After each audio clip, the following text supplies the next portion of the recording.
Hello everyone. అయితే మనకి SSC, జీడీ ఈవెంట్స్ అయితే physical plus document verification plus medical start కాబోతున్నాయి కదా! ఈ సందర్భంలో మనము ఒక స్పెషల్ వీడియో చేసుకుందాం అనుకున్నాం. అయితే ఈ వీడియోలో ఏందంటే ఈ లాస్ట్ మూమెంట్‌లో తీసుకోవాల్సినటువంటి జాగ్రత్తలు గానీ, అంతే కాకుండా మనం టెస్ట్ రోజు అంటే ఆ రోజు ఏంటి మనము పాటించాల్సినటువంటి కొన్ని ట్రిక్స్ ఉంటాయి. ఎందుకంటే ఎవరంటే చెస్ట్‌లో తక్కువ ఉన్నవాళ్ళు గానీ, హైట్‌లో తక్కువ ఉన్నవాళ్ళు గానీ, సో మెడికల్‌లో సైట్ ఉన్నవాళ్ళు గానీ, సో వీళ్ళకి కొన్ని ట్రిక్స్ అయితే నేను చెప్పడం జరుగుతది. అయితే ఏందంటే ఒక్కసారి మనం అడుగు లోపల పెడితే 100% విజయంతోటి రావాలి. ఆ నమ్మకంతోటి వెళ్ళండి. అయితే ఎవరికైతే చిన్న చిన్న డీఫాల్ట్ ఉంటాయో సో వాళ్ళకి ఏందంటే ఈ ట్రిక్స్ యూజ్ అవుతాయి. సో ఇవి యూజ్ అవుతాయా కావా అని పక్కన పెడితే మన ప్రయత్నం మనం చేయాలి. సో ఆ తర్వాత ఏం జరుగుతుందో ఇక అది ఫ్యూచర్‌కి వదిలిపెట్టాలి.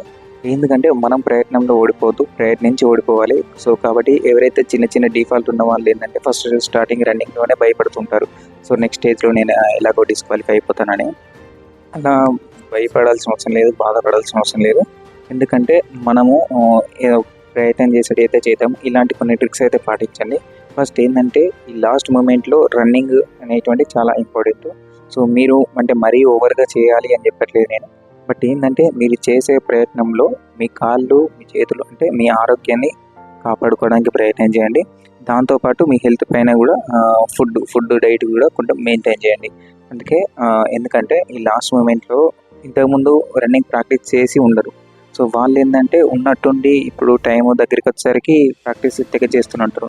సో అలా మీరు ఇన్ని రోజులు చేయలేకపోతే సడన్‌గా ఈ రోజులు ఎక్కువ ప్రాక్టీస్ చేసినంత మాత్రాన ఏదో అయిపోదు. సో మీరు చేసేంత మీ బాడీ సపోర్ట్ చేసేంత వరకు చేయండి. ఎక్కువ మరీ బాడీ తీసుకోనంత చేసినా గానీ మన హెల్త్‌కి అయితే ఇబ్బందవుతది. సో మార్నింగ్, ఈవినింగ్ 2 సార్లు ప్రాక్టీస్ చేసినా మంచిదే. ఎవరు కూడా రన్నింగ్ ఇన్ టైమ్‌లో పడతదో లేదో అని ఎవ్వరు కూడా టెన్షన్ పడాల్సిన అవసరం లేదు. 100% క్వాలిఫై అయిపోతావు. ఎందుకంటే అక్కడ ఉన్నటువంటి సిట్యుయేషన్ వేరుంటది. ఎందుకంటే నీతో పాటు ఇంకో నలుగురు ముందు ఉరుకుతున్నారు అంటే నీకు ఒక థాట్ వస్తది. నేను కూడా ఉరకాలని చెప్పేసి. ఓకేనా? నేను మళ్ళీ అంతకుముందు చెప్పినాను. ఒక 24 నిమిషాల టైము నీకు 60 సంవత్సరాల జీవితాన్ని ఇస్తది. అంతే. ఒక 24 నిమిషాలు నీవి కావని పరిగెత్తు. నీ కాళ్ళు అసలు నీవి కాదని చెప్పి పరిగెత్తు. ఓకేనా? చచ్చిపోం కదా! మనము పరిగెత్తి కింద పడిపోతాం కావచ్చు అంతేగాని చచ్చిపోం. అంటే మళ్ళీ అట్లని చెప్పేసి ఏదో ఓవర్ అని కాదు. కొంతమందికి హార్ట్ ప్రాబ్లమ్ ఉన్న వాళ్ళకి కొంచెం ఇబ్బంది గానీ, సో మన వాళ్ళకి ఎందుకంటే నేను అలా చేసినాను. ఎందుకంటే మన కాళ్ళు మా మాట వినవు. సో ఆగాలి అని చెప్పేసి అంటాయి. సో కానీ ఏందంటే ఈ కొంత దూరము పరిగెత్తితే అయిపోద్దిగా అనే ఆ థాట్ తోటి బయటికి రావాలి. కాబట్టి మనం ఆ సిట్యుయేషన్‌లో మనము మోటివేషన్ చేసుకొని ముందుకెళ్ళినామనుకో నువ్వు 100% విజయం సాధిస్తావు. సో నేను అదే చెప్తున్నాను. ఏదైనా చిన్న చిన్న ప్రాబ్లమ్స్ ఉన్నవాళ్ళు క్లియర్ చేసుకోవచ్చు. అయితే ఏందంటే రన్నింగ్ అప్పుడు మీరు హెల్త్ పైన డైట్ మీద కూడా మెయింటైన్ చేయండి. ఫుడ్ అయితే మంచి ఫుడ్ తీసుకోండి లాస్ట్‌కి. లిక్విడ్స్ ఎక్కువ తీసుకోవడానికి ట్రై చేయండి. వాటర్స్ గానీ, కోకోనట్ వాటర్ గానీ, జ్యూసెస్ గానీ ఇలాంటివి ఎక్కువ తీసుకోవడానికి ట్రై చేయండి. అంతేకాకుండా ఈవినింగ్ చపాతీ తీసుకోవడానికి ట్రై చేయండి. ఎందుకంటే స్టమక్‌ని మెయింటైన్ చేసుకోండి. సో మీరు 3 పూటలు అన్నం తినడం వల్ల ఏంటంటే మనకి లేజినెస్ పెరిగి మనము సఫిషియెంట్‌గా రన్నింగ్ ఫోకస్ చేయలేకపోతాం. సో ఇక డైటు మీ ఇష్టము. సో మీరు బాదం తింటారా, కిస్మిస్ తింటారా, లేదంటే శనగలు తింటారా, పప్పులు తింటారా ఏదో ఉంది కానీ సో మెయింటైన్ అయితే చేసుకోండి. ఆ తర్వాత ఏంటంటే లోపలికెళ్ళిన తర్వాత చెస్ట్ రావట్లేదు అని చెప్పేసి చాలామంది నాకు కామెంట్ చేసిర్రు.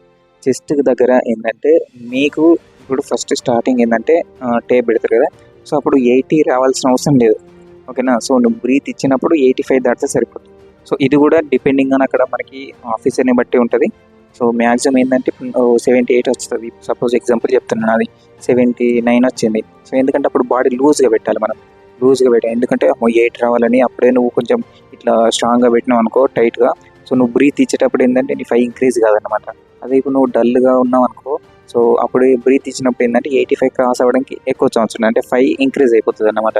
సో చెస్ట్ దగ్గర ఎవరు భయపడాల్సిన అవసరం లేదు. బ్రీత్ అయితే మీరు ఇప్పటి నుంచే బ్రీత్ మీద ఫోకస్ చేయండి. బ్రీత్ మీద ఎట్లా అంటే మీరు మార్నింగ్ వర్కౌట్స్‌లో యోగా లాంటివి గానీ, so breathe in, breathe out లాంటివి కొంచెం ఫోకస్ చేయండి. ఓకేనా? ఆ తర్వాత హైట్ విషయానికి వద్దాం. హైట్ కూడా చాలామంది భయపడుతున్నారు. ఎందుకంటే పాయింట్లలో తక్కువ ఉంది. సో ఏమైనా ఇబ్బందా అని చెప్పేసి. సో వాళ్ళకి నేను చెప్పేది ఏంటంటే మీరు హైట్ దగ్గర మనము స్కేల్ దగ్గర నిలబెడతాడు. సో నిలబెట్టిన దగ్గర మనం ఏంటంటే స్టిఫ్‌గా ఉండడానికి ప్రయత్నం చేయాలి. ఎందుకంటే స్టమక్‌లో ఒకసారి మనకి ఏలుతోటి ఇట్లా టచ్ చేస్తాడు. టచ్ చేసినప్పుడు ఏంటంటే మనం డౌన్ అయిపోయేసరికి ఏంటంటే పైన ఉన్నటువంటి స్కేల్ మన హెడ్ మీద పడిపోయి అదే మెజర్‌ని కౌంట్ చేసుకుంటాడు. సో కాబట్టి మనం స్టిఫ్గా ఉండాలంటే నువ్వు రన్నింగ్ అయిపోయిన తర్వాత మనకి మెజర్మెంట్ చేస్తే నాకు సో రన్నింగ్ అయిపోయిన తర్వాత నీకు టైం ఉంటుంది కాబట్టి ఆ టైంలో కావాల్సిన ఫ్రూట్స్ తినడం కానీ సో లేదంటే ఏమైనా జ్యూస్ కానీ తీసుకొని కొంచెం యాక్టివ్గా ఉండడానికి ప్రయత్నం చేయాలి. ఒకవేళ ముందే పెట్టినాకో ముందు నువ్వు స్టిఫ్గా ఉండడానికి ట్రై చేస్తావు, ఆటోమేటిక్గా నో ప్రాబ్లం అయిపోతుంది. ఓకేనా. సో అలా మనం స్టిఫ్గా ఉండడానికి ట్రై చేయండి. సో ఎక్కువ హెయిర్ ఉన్నా కానీ హెయిర్ అంటే లాస్ట్ టైం చెప్పినాను ఈ ట్రిక్స్ పాసిబుల్ అయిపోయింది, అంటే వర్కౌట్ అయింది. హెయిర్ ఎక్కువ పెంచుకోవడం వల్ల కొంతమంది క్వాలిఫై అయ్యారు.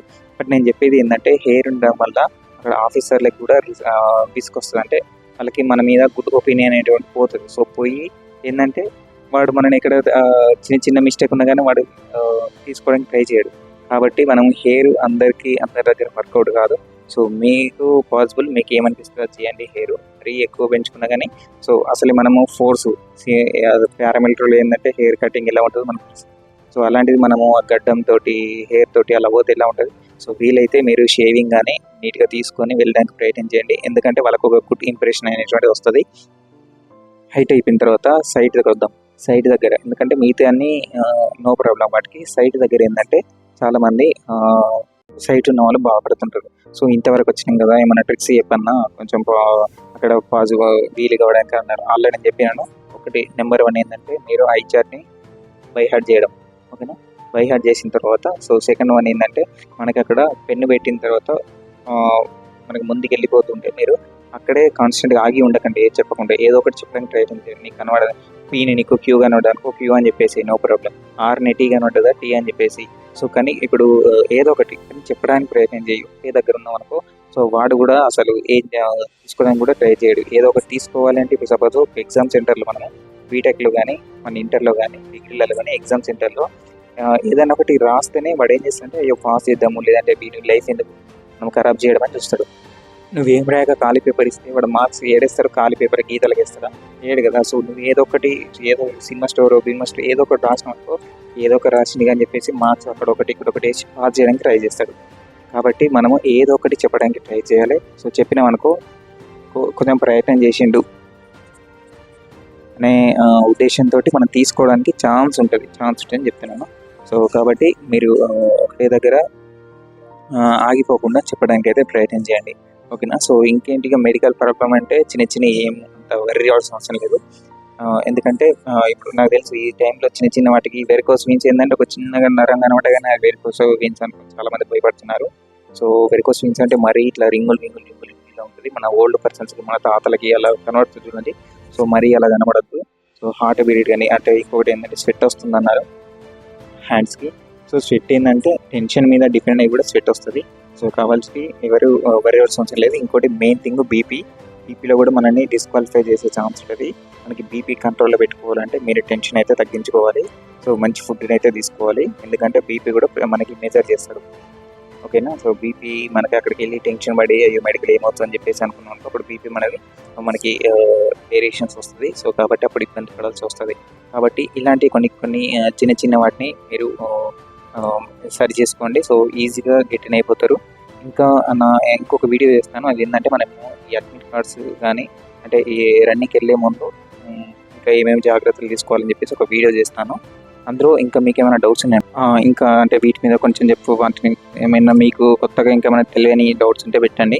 సో నేను ఆ వీడియోలు రిప్లై ఇస్తాను. మీ కమెంట్కి రిప్లై ఇస్తలేనని అనుకోకండి, నేను మ్యాక్సిమం అన్ని కమెంట్లు చూస్తున్నాను. సో చూసి నేను నెక్స్ట్ వీడియోలో చెప్పడానికి ట్రై చేస్తున్నాను.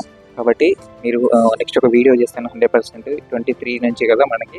సో 23 లోపు ఇంకొక వీడియో చేస్తాను. అడ్మిట్ కార్డ్స్ కానీ మనం తీసుకోవాల్సిన ఇన్స్ట్రక్షన్స్ ఏంటి, సో వాటి గురించి ఏ విధంగా మనము జ్యూస్ కానీ ఫ్రూట్స్ కానీ ఎలాంటివి తీసుకెళ్ళాలి, షూస్ ఎలా తీసుకెళ్ళాలి, షార్ట్స్ కానీ సో వీటన్నిటికీ ఒకటి జనరల్ ఇన్స్ట్రక్షన్స్ అని చెప్పేసి ఒక వీడియో చేస్తాను. ఆ వీడియోలో కానీ ఇంకొన్ని ఏమైనా ట్రిక్స్ కావాలి అంటే వాటి గురించి కూడా చెప్పడానికి ట్రై చేస్తాను. మీరు కమెంట్ చేయండి. నేను మీకు హార్ట్ సింబల్ కానీ రిప్లై కానీ ఇస్తలేను అంటే నేను చూడనట్టు కాదు, నేను చూస్తున్నాను, మ్యాక్సిమం కానీ రిప్లై ఇవ్వట్లేదు. సో చూసి 100% నెక్స్ట్ వీడియోలో మీకు వాల్యుబుల్ ఇన్ఫర్మేషన్ ఉన్నది కమెంట్కి అయితే నేను 100% రిప్లై ఇస్తాను. సో అందరికి యూజ్ అయ్యింది. సో ప్రయత్నం చేయండి. ఓకేనా. ఎవరు వర్రీ అవ్వాల్సిన అవసరం లేదు. సో 100% అందరు జాబ్ తోటి తిరిగి వస్తారు. ఒకసారి కాలు మీరు కుడి కాలుతోటి లోపల పెట్టిర్రా 100% విజయంతో రావాలి, బయటకు వచ్చి గల్లెగిరేసుకోవాలి జాబ్ వచ్చినట్టే అని చెప్పేసి.